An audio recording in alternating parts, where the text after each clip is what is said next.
And Ollie, and we are bringing you a fresh morning of toasted TV. Oh, do you hear that knocking? Did you invite anyone? No. Did you? No? Maybe we should see who it is. Okay, come on in, it's open. Hey guys. Hey. Hey, Zoe. Wasn't expecting you. What's going on? I just wanted to pop in and get some advice. Is that cool? Yeah, totally. I mean, we are always down for a chat. So what's the sitch? I'm a bit worried about my friend Sam. Okay, what's going on? Well, he just hasn't been himself lately, you know? Like, he's been way more emotional than usual, crying a lot, avoiding me, and spending a lot of time by himself. Something is definitely up, and I just don't know what to do. Okay, well, firstly, it sounds like you're a really good friend. It sounds like you really want to help him out.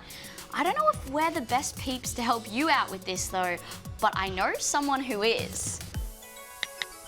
Hey, girl, do you reckon you could drop over? Okay, stunning. See you soon. Amanda, did you just drop in from the ceiling? You told me to drop in and here I am. Okay, amazing. Well, Amanda, this is Zoe, and Zoe, this is Zoe. Amanda. She's a counsellor from Kids Helpline. Zoe here needs some advice. She's worried about her friend Sam and doesn't know where to start. Oh, that can be a tricky conversation to start with someone. Some pointers to get started is just make sure you have that conversation with Sam somewhere private, somewhere where you won't be uninterrupted and where they feel safe. And let them know that you've noticed that maybe they're not seeming like themselves a bit lately, and ask them what's been going on. Amanda, what if they don't even feel like talking about it? That's okay, and it could happen. If they're not ready to talk, just give them some time and some space. Let them know you're always there for them, and don't forget to check in with them again in a few days' time in case they're ready to open up. Amanda, do you have any tips? I sure do. There's a few things you can do to help have this tricky conversation and make it go a bit easier. The first thing is to have empathy. You don't have to solve their problem. You just have to listen and be there for them. You don't have to have all the answers. The second thing is you can never go wrong with showing concern for someone.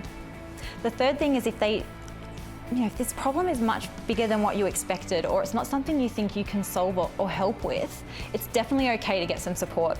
You can talk to a counsellor, a teacher, or contact Kids Helpline, and you can go with Sam to help them if they need some extra support. The last thing is focus on what Sam needs. Sam might even just need to have a bit of a mental break and have some fun, and that's okay too. I guess when we're looking out for our friends' feelings, we should probably take care of our own too. Definitely. It can be really stressful and emotional supporting a friend through a really tough time, so it's important to look after yourself. And you can do that by self-care, so getting enough sleep, eating healthy food, having a mental break by doing things you enjoy, and just being kind to yourself and reaching out for support if you need. Yeah, it can be stressful if you've got a friend and you don't know how to help them out, but help is always around. That's right. If someone you know is having a tricky time and you don't quite know how to help them out, then you can chat to a qualified counsellor at Kids Helpline like Amanda. If you're age 5 to 25, you can give them a call, send them an email, or start up a web chat and choose for it to be anonymous.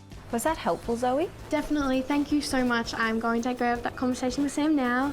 See you guys. Bye, Zoe. See ya. Speaking of, I've got to get going as well, but thank you so much for having me. Bye, Amanda. Bye, Amanda.